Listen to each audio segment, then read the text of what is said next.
بسم اللہ الرحمن الرحیم۔ دانیشن آف ابراہیم کے سامعین، ماہ رمضان المبارک بڑا بابرکت، رحمتوں اور وسعتوں والا مہینہ ہے۔ اس مہینہ میں اللہ تعالیٰ اپنے بندوں پر عام دنوں کی نسبت بہت زیادہ مہربان ہوتا ہے۔ اللہ تعالیٰ کی یہ رحمتیں، برکتیں اور مہربانیاں سمیٹنے کے لیے ہمیں کیا کرنا چاہیے؟ آئیے پیغمبر اکرم صلی اللہ تعالیٰ علیہ وآلہ وسلم کے فرامین سنتے ہیں۔ رسول اللہ صلی اللہ تعالیٰ علیہ وآلہ وسلم نے فرمایا کہ جب رمضان شروع ہوتا ہے تو آسمان کے دروازے کھول دیے جاتے ہیں۔ ایک روایت میں ہے کہ جنت کے دروازے کھول دیے جاتے ہیں اور دوزخ کے دروازے بند کر دیے جاتے ہیں اور شیطان کو قید کیا جاتا ہے۔ ایک اور روایت میں ہے کہ رحمت کے دروازے کھول دیے جاتے ہیں۔ پیغمبر اکرم صلی اللہ تعالیٰ علیہ وآلہ وسلم نے فرمایا کہ جنت کے 8 دروازے ہیں، جن میں سے ایک کا نام باب الریان ہے۔ اس دروازے میں سے روزہ رکھنے والے داخل ہوں گے۔ جس کسی نے رمضان کا روزہ عقیدت اور ایمان کے ساتھ حصول ثواب کی نیت سے رکھا اور راتوں کو عبادت کی، یعنی تراویح پڑھی اور شب قدر کے لیے جاگا اور قیام کیا، تو اس کے پچھلے تمام گناہ بخش دیے جائیں گے۔ ہر انسان کے نیک عمل کا ثواب اس طرح زیادہ کیا جاتا ہے کہ ایک ایک نیکی کا ثواب 10 گنا ملتا ہے، حتیٰ کہ یہ ثواب 700 گنا تک ہو جاتا ہے، اور اللہ تعالیٰ چاہے تو اس سے بھی زیادہ بڑھا دیتا ہے۔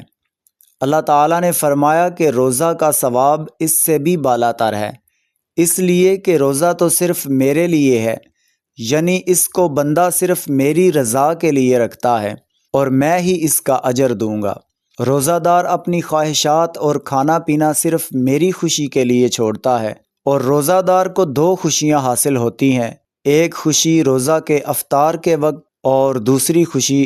اپنے پروردگار سے ملاقات کے وقت۔ اور روزہ دار کے منہ کی بو خدا کے نزدیک مشک سے زیادہ خوشبودار ہوتی ہے، اور روزہ ڈھال ہے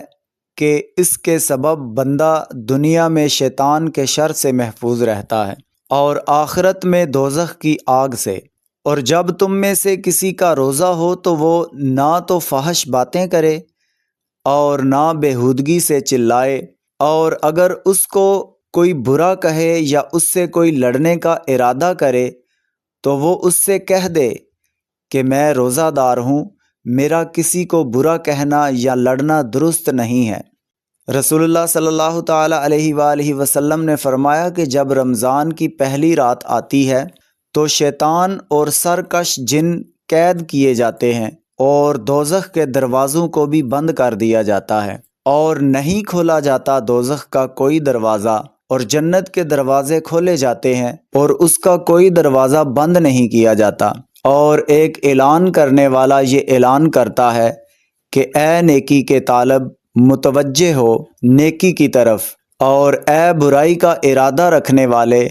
باز رہ برائی سے۔ اور اللہ آزاد کرتا ہے اس مبارک مہینہ میں بہت سے لوگوں کو دوزخ سے، اور ایسا ہر رات کو ہوتا ہے، یعنی اعلان کرنے والا روزانہ رات کو یہ اعلان کرتا ہے۔ پیغمبر اکرم صلی اللہ تعالیٰ علیہ وآلہ وسلم نے فرمایا کہ تمہارے پاس رمضان کا مہینہ برکتوں کے ساتھ آیا ہے، جس میں روزے خدا نے تم پر فرض کیے ہیں۔ اس مہینہ میں آسمان کے دروازے کھولے جاتے ہیں اور دوزخ کے دروازے بند کیے جاتے ہیں، اور سرکش شیطان کو توق پہنایا جاتا ہے۔ اس مہینہ میں خدا کی ایک خاص رات ہے جو 1000 مہینوں سے بہتر ہے۔ جو کوئی محروم رہا اس کی بھلائی سے، وہ محروم رہا ہر بلائی سے۔ اللہ کے نبی صلی اللہ تعالیٰ علیہ وآلہ وسلم نے فرمایا کہ رمضان اور قرآن بندہ کی سفارش کریں گے، چنانچہ روزہ یہ کہے گا کہ اے پروردگار، میں نے اس کو کھانے اور خواہشات سے دن میں روکے رکھا، بس اس کے لیے میری سفارش کو قبول فرما۔ اور قرآن کہے گا کہ میں نے اس کو رات کی نیند سے باز رکھا، یعنی سونے نہیں دیا، اس کے حق میں تو میری سفارش قبول فرما۔ تو اللہ تعالیٰ ان کی سفارش روزہ دار کے حق میں قبول فرما لے گا۔ جب رمضان شروع ہوا تو رسول اللہ صلی اللہ تعالیٰ علیہ وآلہ وسلم نے فرمایا، رمضان میں ایک ایسی رات ہے جو 1000 مہینوں سے بہتر ہے۔ جو شخص اس کی بھلائی سے محروم رہا وہ تمام بھلائیوں سے محروم رہا، اور نہیں محروم رکھا جاتا اس کی نیکیوں سے مگر وہ شخص جو بد نصیب ہے، یعنی وہ بد نصیب ہے جو اس مہینے کی رحمتوں سے محروم رہا۔ حضرت سلمان فارسی رضی اللہ تعالی عنہ فرماتے ہیں کہ شعبان کے آخری دن رسول اللہ صلی اللہ تعالی علیہ وآلہ وسلم نے ہمارے سامنے خطبہ دیا اور فرمایا کہ اے لوگو، ایک ماہ عظیم نے تم پر سایہ ڈالا ہے جو بڑا ہی بابرکت مہینہ ہے۔ یہ ایسا مہینہ ہے کہ اس میں ایک رات ہے جو 1000 مہینوں سے بہتر ہے۔ خداوند تعالیٰ نے اس مہینہ کے روزے فرض کیے ہیں اور اس میں رات کی عبادت نفل قرار دی ہے۔ جو شخص اس مہینہ میں کسی نیکی سے خدا کا قرب تلاش کرے، یعنی خدا کی خوشنودی حاصل کرنے کے لیے نفل عبادت کرے، اس کا ثواب اتنا ہی ہوتا ہے جتنا فرض کا رمضان کے سوا دوسرے مہینوں میں ہوتا ہے، اور جو شخص ادا کرے اس مہینہ میں فرض کو تو اس کا ثواب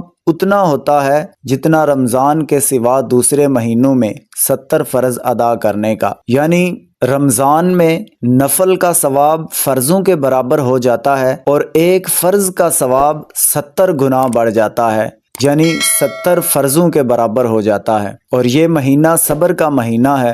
اور صبر کرنے کا ثواب جنت ہے، اور یہ غم خواری کا مہینہ ہے۔ یہ مہینہ ایک ایسا مہینہ ہے جس میں مومن کا رزق زیادہ کر دیا جاتا ہے۔ جو شخص اس مہینہ میں کسی روزہ دار کا روزہ افطار کرائے وہ اس کے لیے گناہوں کی بخشش کا سبب ہوتا ہے اور دوزخ کی آگ سے نجات کا ذریعہ بھی، اور روزہ دار کے ثواب کے برابر اس کو ثواب بھی ملتا ہے، اور اس سے روزہ دار کے ثواب میں کوئی کمی نہیں ہوتی۔ ہم نے پوچھا یا رسول اللہ صلی اللہ تعالی علیہ وآلہ وسلم، ہم سب کے پاس اتنا سامان نہیں ہے کہ اس سے ہم روزہ داروں کے روزے افطار کرائیں؟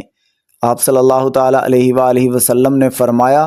خداوند تعالیٰ اس شخص کو بھی یہ ثواب عطا فرماتا ہے جو لسی کے ایک گھونٹ یا ایک کھجور یا پانی کے ایک گھونٹ سے کسی کا روزہ افطار کرائے، اور جو شخص روزہ دار کو پیٹ بھر کر کھانا کھلائے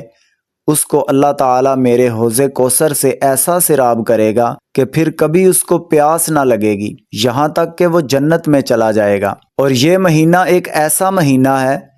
کہ اس کے ابتدا میں رحمت،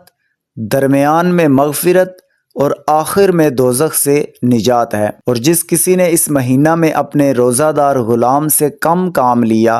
اور کام میں تخفیف کر دی تو اللہ تعالیٰ اس کو بخش دے گا اور دوزخ سے نجات عطا فرمائے گا۔ حضرت ابن عباس رضی اللہ تعالیٰ عنہ فرماتے ہیں کہ جب رمضان کا مہینہ آتا تو رسول اللہ صلی اللہ تعالیٰ علیہ وآلہ وسلم قیدی کو چھوڑ دیتے اور ہر مانگنے والے کو عطا کرتے۔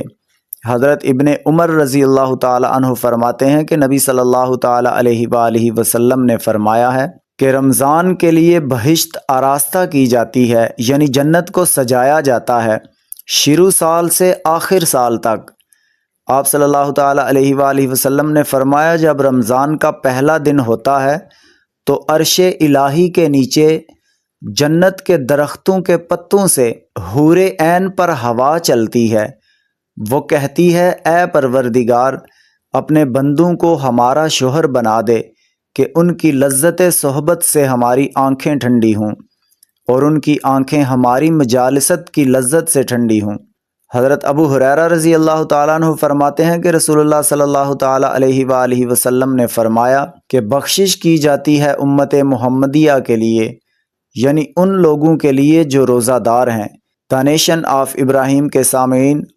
اس دنیا کا یہ قانون ہے کہ جب بھی کوئی کام کرنے والا اپنے ذمے لگا ہوا کام پورا کر لیتا ہے تو اسے اس کے مطابق اجرت دی جاتی ہے۔ اسی طرح جب روزہ دار رمضان کے روزے پورے اہتمام کے ساتھ مکمل کر لیتا ہے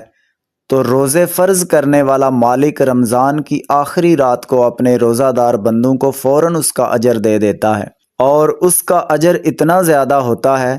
کہ بندہ اگر اس کو سمجھ جائے تو دنیا اور آخرت کے لیے کافی ہو جاتا ہے۔ بے زبانوں کو جب وہ زبان دیتا ہے، بے زبانوں کو جب وہ زبان دیتا ہے، پڑھنے کو پھر وہ قرآن دیتا ہے۔ بخشنے پہ آئے جب امت کے گناہوں کو، بخشنے پہ آئے جب امت کے گناہوں کو، تحفے میں گناہ گاروں کو رمضان دیتا ہے۔ اللہ تعالیٰ سے دعا ہے کہ ہمیں رمضان المبارک کی ڈھیر ساری رحمتیں اور برکتیں سمیٹنے کی توفیق عطا فرمائے، آمین۔